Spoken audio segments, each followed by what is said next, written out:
All right, let's just go ahead and jump right in. So welcome back to Stormwater Awareness Week, our 10-year anniversary.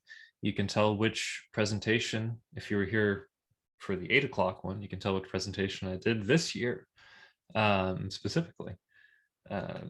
If you have any questions, feel free to raise your hand, write me a message if you want to ask a question over voice. If I'm stopped, feel free to just unmute yourself, or at the end, ask a clarifying question. We'll have some time at the end to go over that.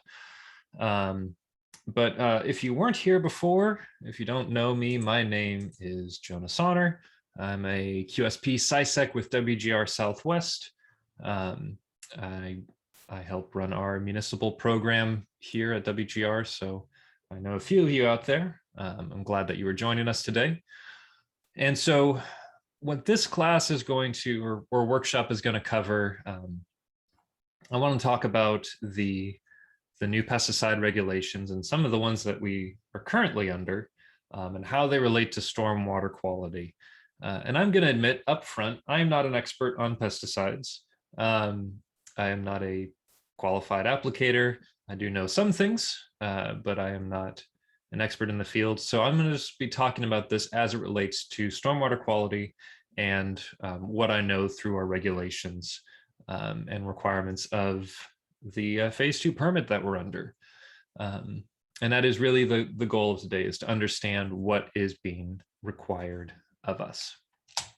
So to kind of give an overview of what we'll be talking about today, I'm going to we'll take some time to look at some background, look at what we were previously under the phase 2 permit, and then look at the new basin plan amendment that just came out. It's been a very hot button item recently. We had to, if you were submitting a management plan, you did that last August.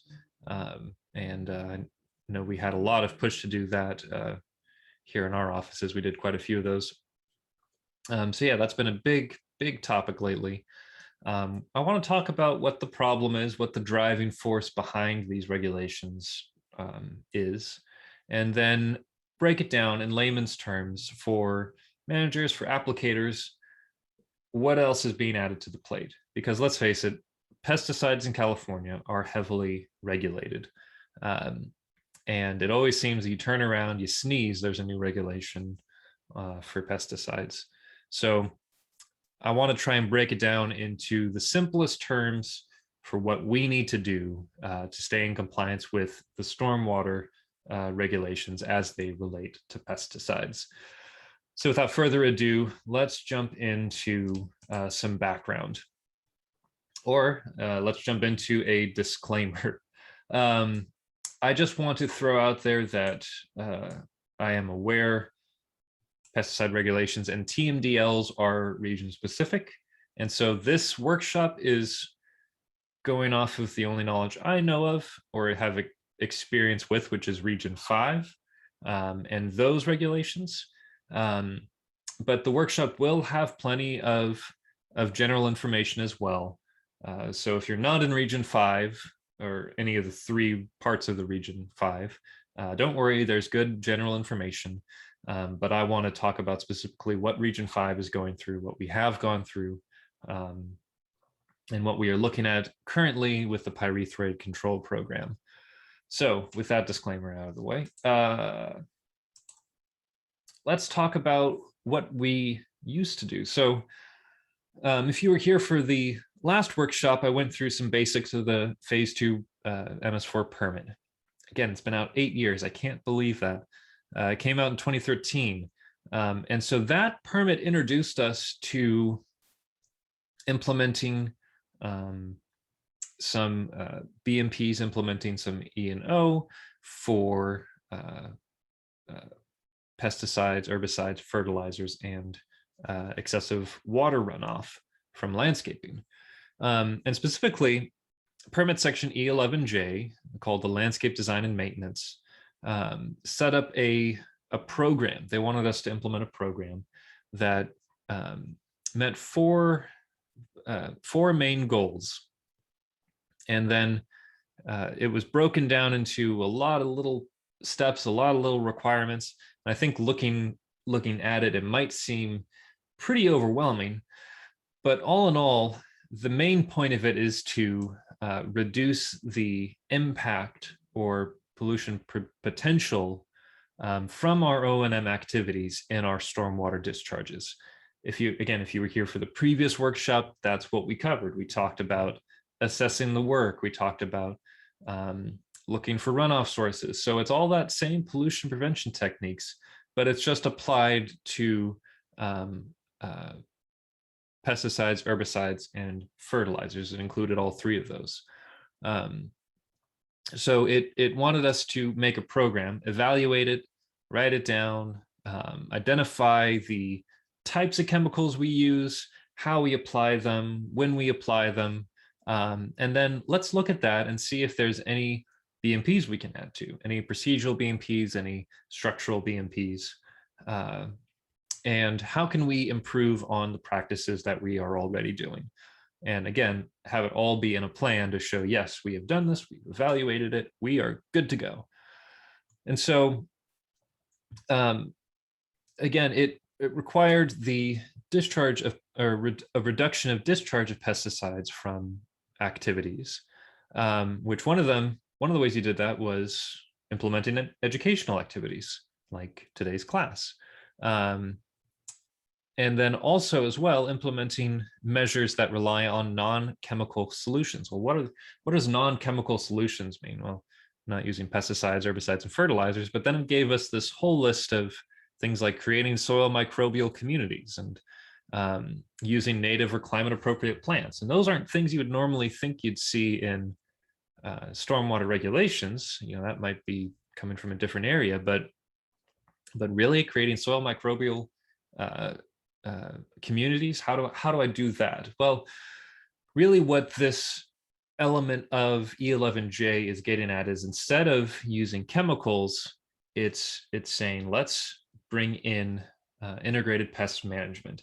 Now, why the permit writers didn't just say, hey, we'll just say implement integrated pest management, have an integrated pest management program directly? I don't know why they didn't say that directly. But a lot of the things you see in this permit section largely encompass the principles of an integrated pest management program. So instead of just coming out and saying, do this, they put in some specific things to do, some principles and ideas to follow, which encompass the spirit of integrated pest management. We're going to talk about that a little bit more in depth in a short minute here.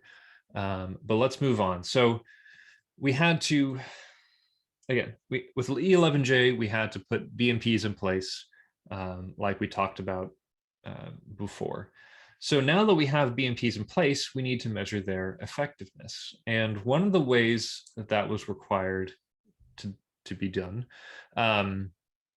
was through attachment G and the pesticide TMDLs that we had.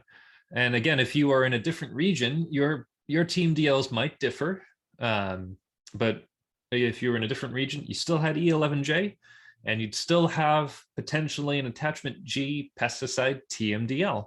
Diazinon and chlorpyrifos, those should be two very familiar words or pesticides, organophosphates. So those were the big two. And again, in different regions, region 3 may have just had diazinon. Some other regions may have just said pesticide toxicity, but we had these two specifically. And so the attachment G required us to set up monitoring, and we'd have to monitor to see in our receiving water streams how much of these pesticides are coming from urban discharge, from our municipal urban runoff. And the way that was handled, instead of doing an individual monitoring plan, was most of the municipalities in this area participated in the Delta Regional Monitoring Program group. And that was the way that we could meet it. We just financially contribute, and then we get a stamp and seal of approval, and they'd send us a list saying, this is all the things we've monitored this year, and you can put this with your annual report. And that was all well and good. Now, Some interesting history with this. Diazinon was banned completely. EPA banned it in 2004, and chlorpyrifos was banned in 2000 for home use, residential home use. You couldn't buy it over the counter anymore. And it was further fully deregistered in December 2020 for all agricultural uses. And you'll still see some chlorpyrifos and diazinon uses. And I think it's just old stock that people are working through. But the two are banned. You can't purchase them anymore. And so in theory, the use and pollution potential is going to continue to go down and go down and go down as the years go on. So in September of 2020, a lot of you probably got a letter that looked like this, that said that diazinon and chlorpyrifos TMDL was attained. And so, you know, we don't have to monitor for these two pesticides anymore. Woohoo, we did it. That does mean we need to still implement BMPs. So we still need to do those inventories. Are we using it? No. Okay, we're good to go on that. How many people are using it in our jurisdiction? Is there potential for pollution there? No. Okay, we are good to go. So we still need to do those things. But the big thing is monitoring is no longer required for these two. And then as soon as one came down, one requirement came down, another one stepped up to take its place, and the Pyrethroid Control Program came into place. Now, it may have felt like it came out of the blue when in 2019 we got a letter saying that we need to do all this program, we needed to do baseline monitoring, but it actually came into effect in 2017. A basin plan amendment was introduced, which required all these things. And they had a timeline in there to do monitoring and things for the water board to do and things for Department of Pesticide Regulation to do. And the good, or if you want to feel better about it, it didn't just pick on municipalities. It's going for every potential source for pesticides or pyrethroids to be potentially discharged. So agricultural, wastewater, municipal, stormwater, and even vector control sources. All of those are covered under this basin plan amendment and this new TMDL. So there are TMDLs established, not statewide, but in 9 urban creeks in Sacramento and Roseville. That happened around April 2019. This is why the letter in July came out. And we are specifically regulating 6 pyrethroids: cypermethrin, permethrin, bifenthrin, lambda-cyhalothrin, cyfluorthrin, and esfenvalerate. And I do have a list here that I read off of. I don't have those memorized. I'm not that crazy. And so you might hear those and like, those mean nothing to me. But believe it or not, those are extremely common. Permethrin and bifenthrin are 2 of the most widely used pyrethroids and pesticides that you can buy over the counter right now, because they are cheap, they are highly effective, and they aren't heavily regulated until now.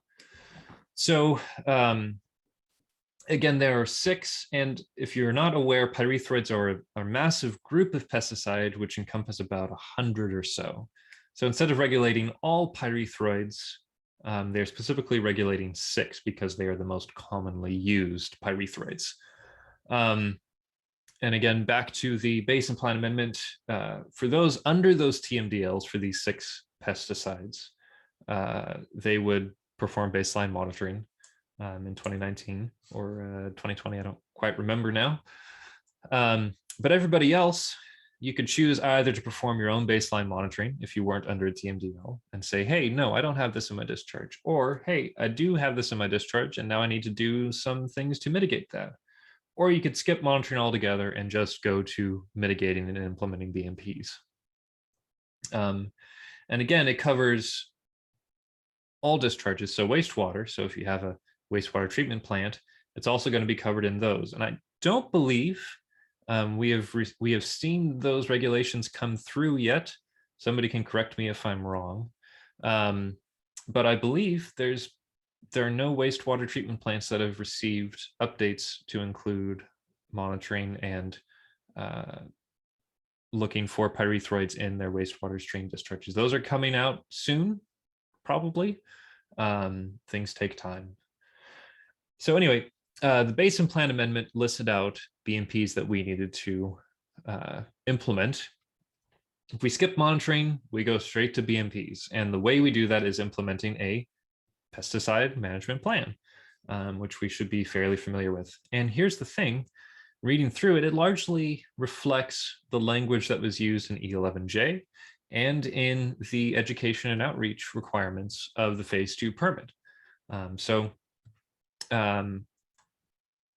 Yeah, so there was a lot of similarities. And so with that background out of the way, what is the problem? How are these really that big of a concern? So if you look at this little handy chart, I took this from the UCIPM webpage.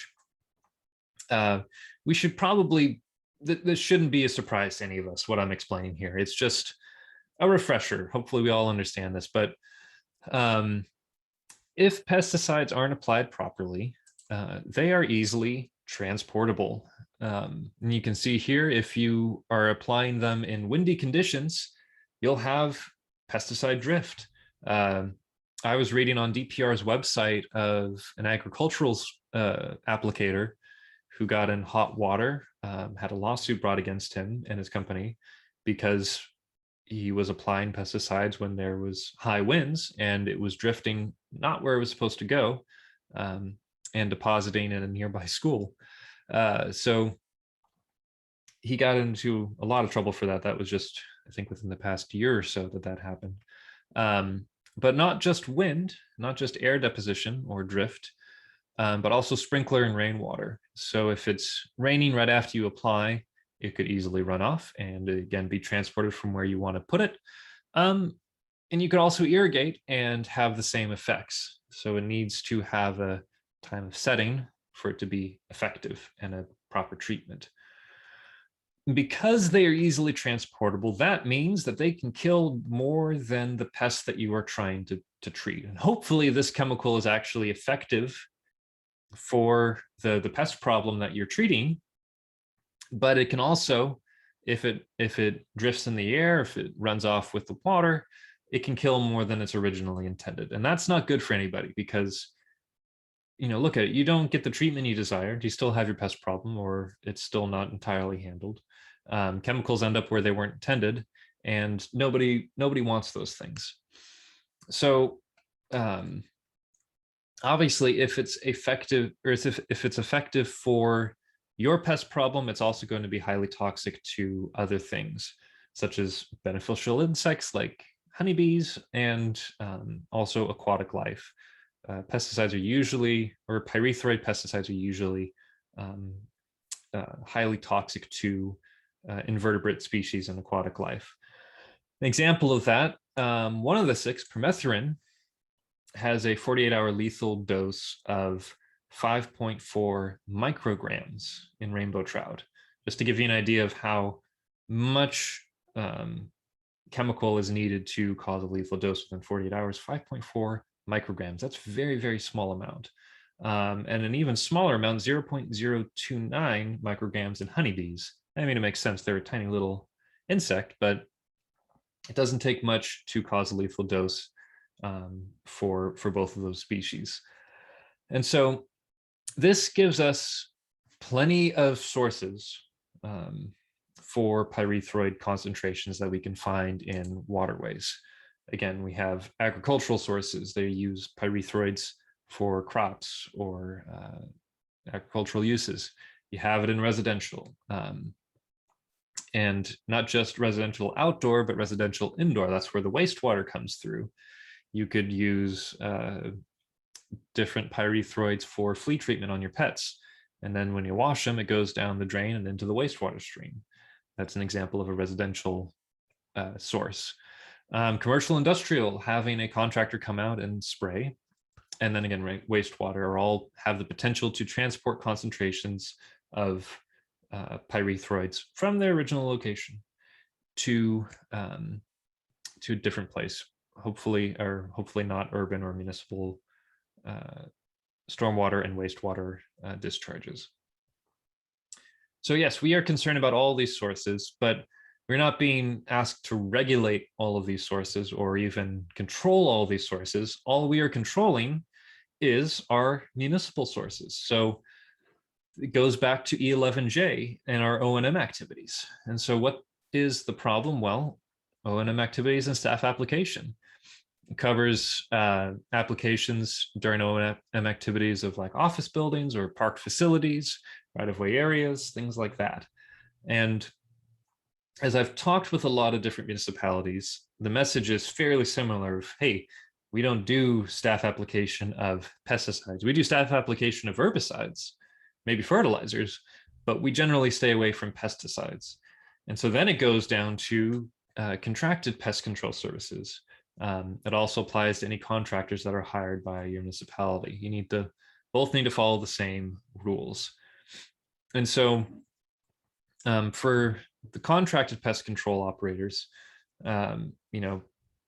qualified applicator license is very involved. And hopefully they are following all of those protocols and steps for the chemicals that they are using. But just know they also need to be aware of some stormwater regulations as well.